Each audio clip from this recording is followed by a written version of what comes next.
I'm hearing from families who are telling me about their worries, that they're more anxious now because of COVID-19 and the complications that it's brought on. And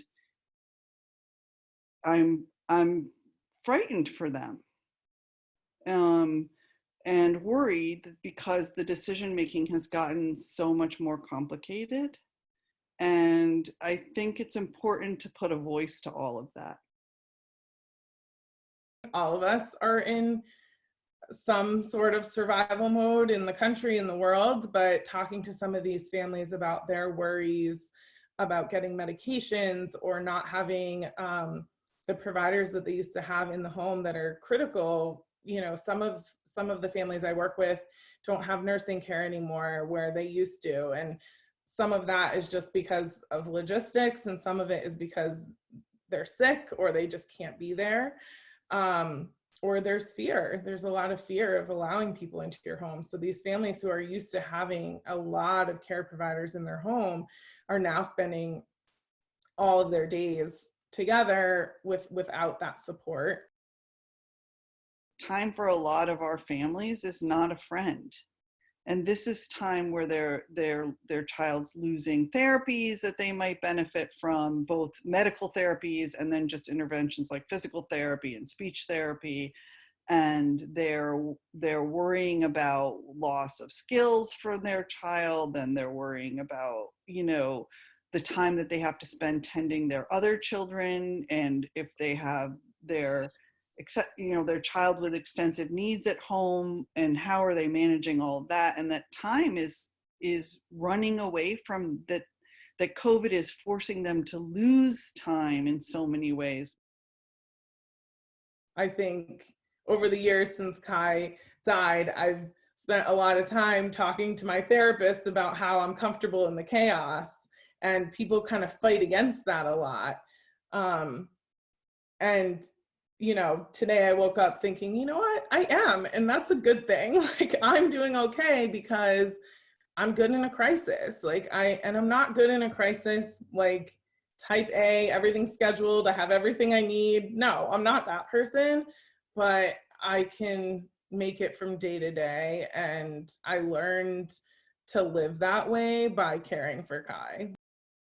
And I've heard from another mom whose child is moving towards end of life, and she's recognizing the signs, and thought that she would rather do that in an institution, and now is reconsidering her decisions. And that's very complicated to layer that on top of the layer that she's already trying to figure out.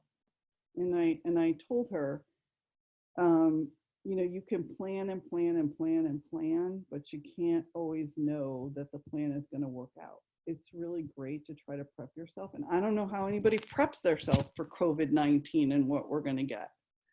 I just don't know. And I want to be able to say out loud to all the families that are utilizing CPN that I know you're still doing all the things you do and you have to do. And on top of this, this is a big stressor.